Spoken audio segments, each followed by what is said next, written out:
Over the past 4 weeks, we've been laying a foundation. We started with scarcity, the fact that human needs are unlimited, but the resources to meet them are not, and that this gap is one of the reasons leadership exists. We moved into opportunity cost, of course, arising because of the life constraints. Every choice a leader makes closes a door somewhere else, and ignoring that cost does not make it disappear. We start with the discipline of diagnosis or situational analysis, learning to see a problem clearly before rushing to act, distinguishing symptoms from root causes, and resisting the pressure to move before we understand.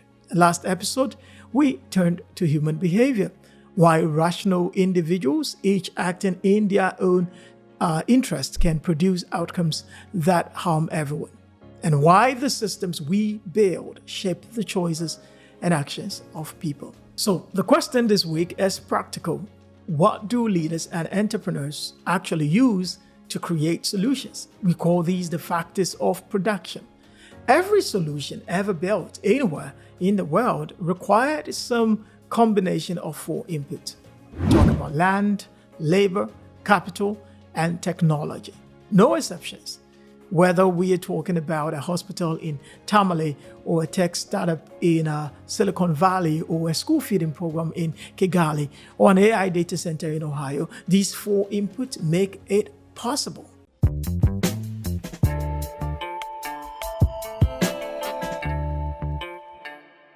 Land is every natural resource at our disposal.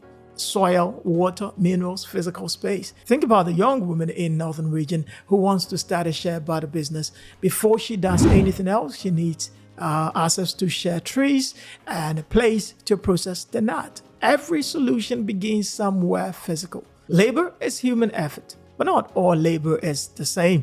Unskilled labor, for instance, is physical effort requiring minimal formal training, like the hands that harvest crops or load goods at the market. Skilled labor is specialized work that demands education, apprenticeship, or experience, like the software developer who is in Accra right now building a fintech app, or a nurse working at the rural clinic. Managerial labor is also something important. It is the capacity to organize, coordinate, and direct the work of others. Then there is entrepreneurial labor. This drives economies, which is the ability to see opportunity where others are just seeing a problem. You take calculated risk and build something new or better. That is the person who looks at a broken system or a problem or a gap or maybe a need and says, yeah, I'm going to fix it, or I'm going to produce to meet it. Capital is an important factor of production. When it comes in many forms, financial capital is money, credit, or investment we need to get started. Physical capital is the equipment, the buildings, the tools, the vehicles that make work possible. You can talk about human capital, our knowledge, our skills, even our health. And now we talk about social capital, which is the relationships, the trust, the networks, and the reputation we've built. Think about it this way. Many of us know someone with a brilliant idea but no money to start. Yeah, maybe you're like that. That is lack of financial capital.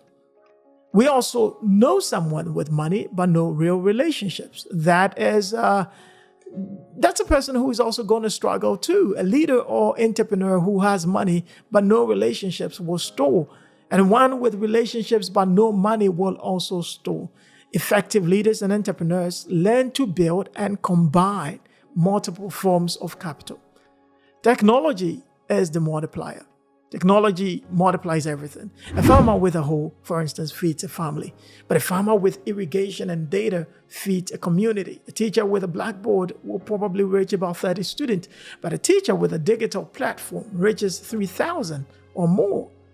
And today, social media and artificial intelligence is accelerating this even further. AI is now analyzing consumer data for small businesses, or helping students learn at their own pace, or even better, and automating repetitive work and helping leaders and entrepreneurs build better and faster with fewer resources. Now, we do not need to wait for some distant future to benefit from this.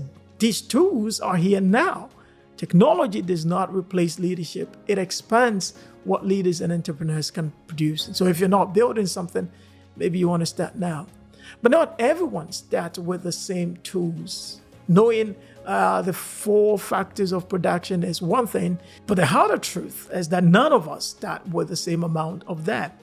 What we begin with is what we call factor endowment. The land, the labor, the capital, the technology already available to us before we do anything. That is our factor endowment. Ghana's factor endowment includes, let's say, the arable land or the cocoa or the gold or the young and energetic population, probably even a growing digital economy. That's our factor endowment. Each country has a factor endowment. Each country has something. No country has everything. This is why countries trade. But this is also true at personal level too. Maybe we do not have financial capital right now, but we have skills. Maybe we do not have a big network, but we have a rare talent. That is still an endowment. That is still something to build with.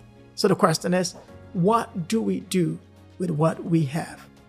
This is where comparative advantage matters.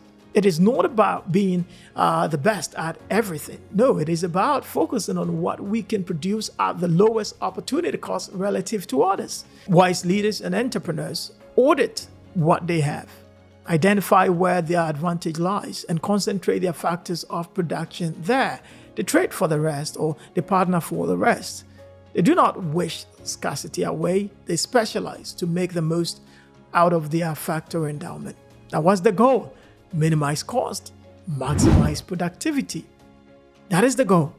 Having factors of production is not enough. What separates effective leaders and entrepreneurs from everyone else is how efficiently they use their factor endowment. Every input has a cost.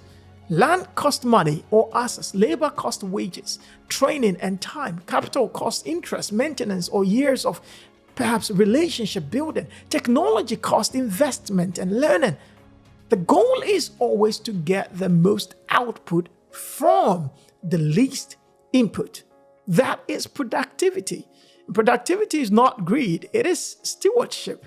Because when we waste resources, we are not just wasting money or losing money and time. We are losing the opportunity to serve more people or solve more problems and even sustain the solution longer. This is why technology matters so much. It is one of the most powerful ways to reduce cost and increase output at the same time. The business that automates saves hours of probably a lot of repetitive work every week. The farmer who uses, let's say, weather data, plants at the right time and loses fewer crops. Yeah.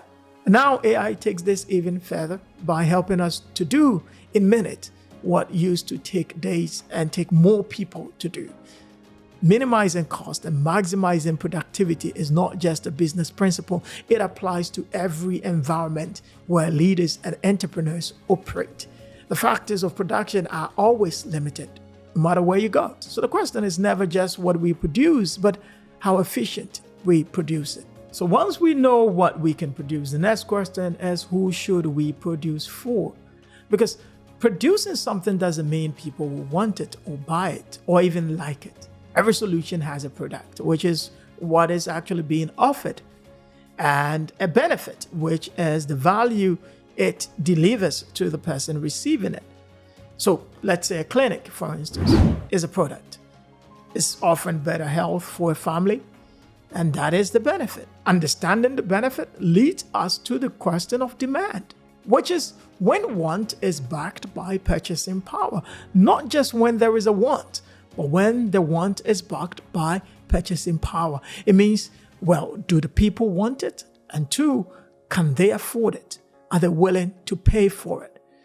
Next episode, I will talk about, how this splits into what we produce into 2 things for those who are doing the business and for those who are into the nonprofit. Because sometimes people want things, but they can't afford it.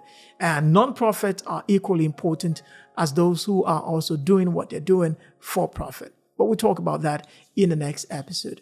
Until then, please lead yourself and lead others. We are TGLC.